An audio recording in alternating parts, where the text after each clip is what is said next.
Welcome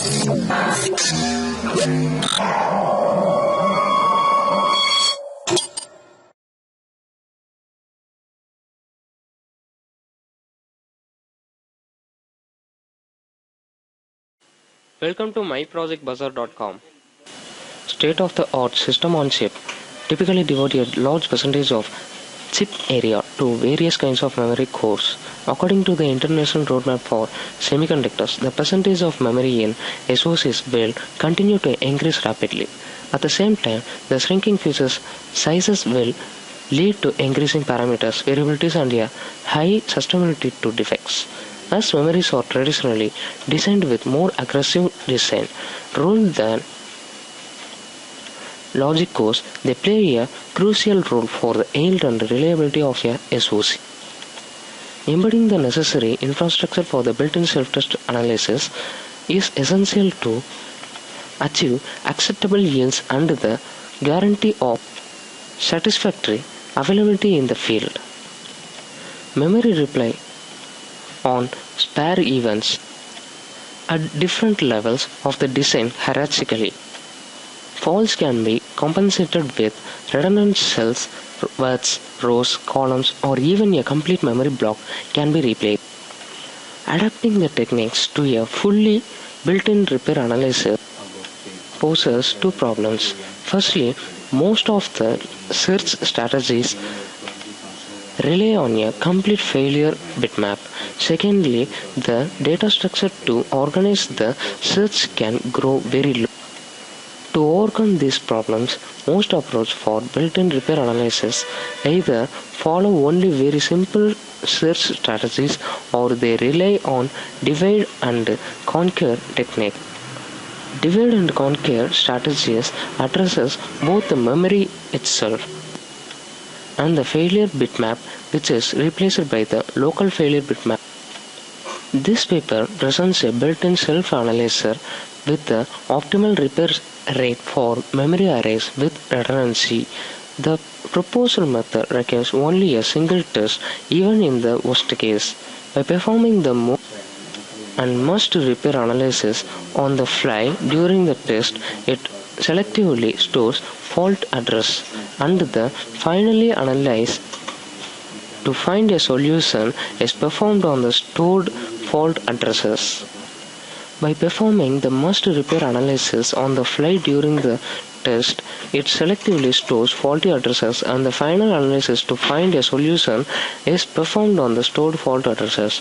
To enumerate all possible solutions, by performing the must repair analysis on the fly during the test, it selectively stores faulty addresses and the final analysis to find a solution is performed on the stored fault addresses. To enumerate all possible solutions, existing techniques use depth first search using a stack and a finite state machine. Instead, we propose a new algorithm and its combination circuit implementation. Since our formulation for the circuit allows us to use the parallel prefix algorithm, it can be configured in various ways to meet area and the time requirements. Now I am going to explain system flow diagram of our project. In the first stage, we initialize the input addresses by giving input address bits to input register. Then check the conditions whether it was satisfied to extracting the signature level or not. After that, for each and every iterations, it separated the input address bits to form as a separate register and checking whether the input signature level is conditions satisfied to zeros or 1 conditions. If it is set to 0, then it gone to extraction bit states.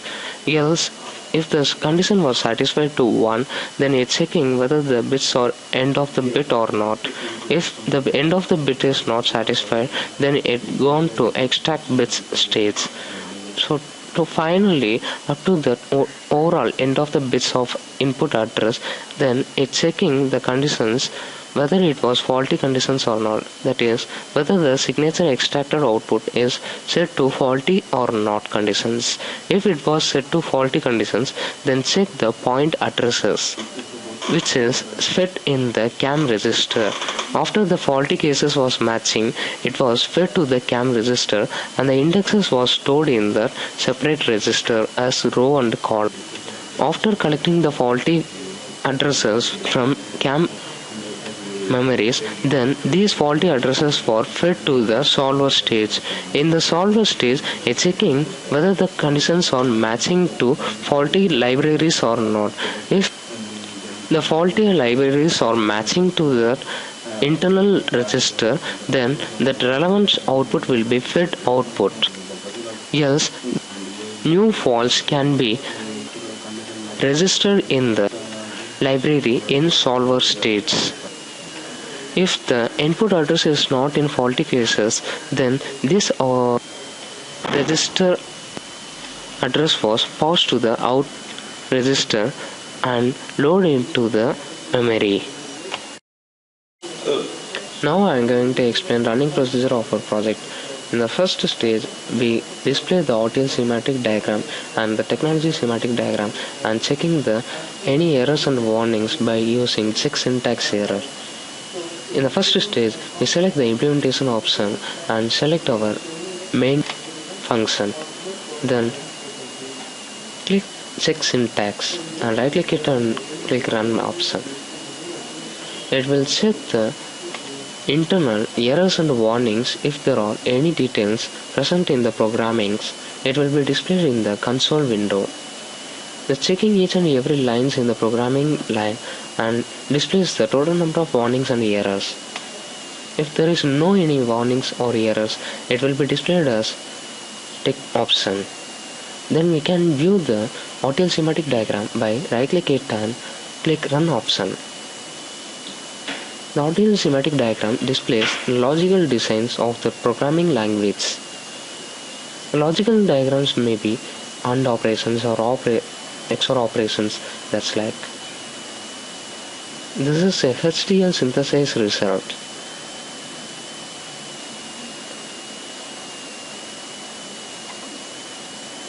Here, this is our list of components.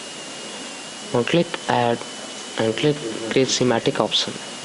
This is our overall block diagrams. In this, input pins are clock, enable, LFSR data in and reset option. Then output is the result and signature output.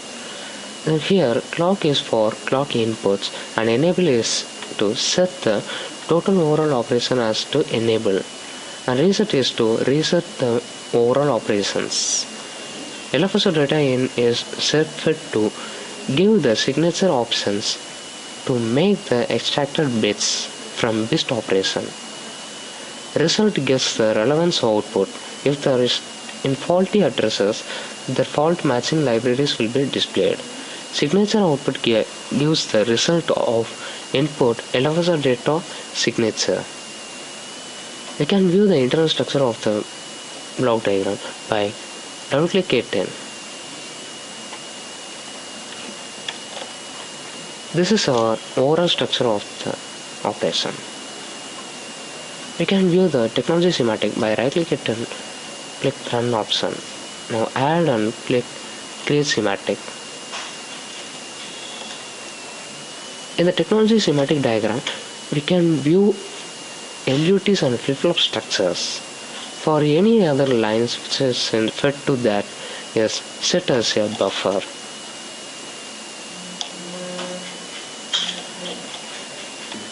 Now we can view the timing diagrams of our project. Now select simulation option and expand the design utilities. Select our main behavioral. Now select simulate behavioral model and right click it and click run option. This will display the timing diagrams of our proposed system. Here we using iSim simulator to display the timing diagrams. There are many features in a chip that could produce. This will provide a GUI options which are displayed in the console window. It has threshold voltage mismatch between transistor and results in significant delay variation. The timing diagrams will display the input and output pins and the internal structure signal operations. Another factor is the low circuiting. Now I give the input for clock reset LFSR data in and enable option. Now right click it and click force constant. In the first value I set initial clock as set to 0 and set the reset condition as to 1. Right click it, LFSR data in and force constant set as 1 and enable is also set as 1. Run for specified on the toolbar. Now I give clock input as 1 and give the input as 1. In this stage, this will provide the reset conditions. Now set the reset as 0. After that, change the clock period.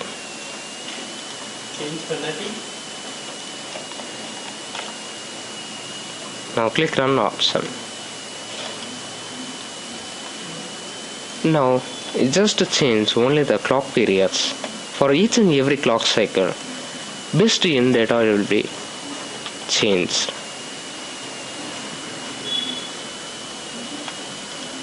The clock periods mentioned here is that one clock period has 0 and 1 combination.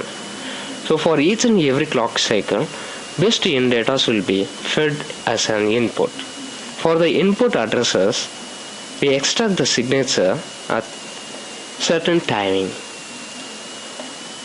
Here it will show the signature and result for the relevancies which are in faulty cases. So this will display for the first input address. This is the input first address and this is the signature of that input first and their relevance result. If the given input address is in faulty cases, result is set to that relevance address from solver library. If not, in faulty cases, result output will be set to 0. So for each and every clock pulse, we give the inputs. Best input will be set to 0 and 1 condition.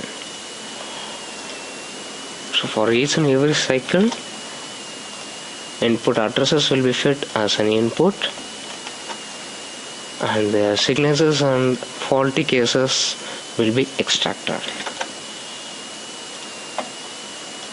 Just like each and every clock cycle,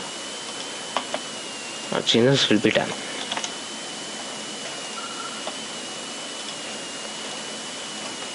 Finally, this address from result will be saved as an output register. This is our final address.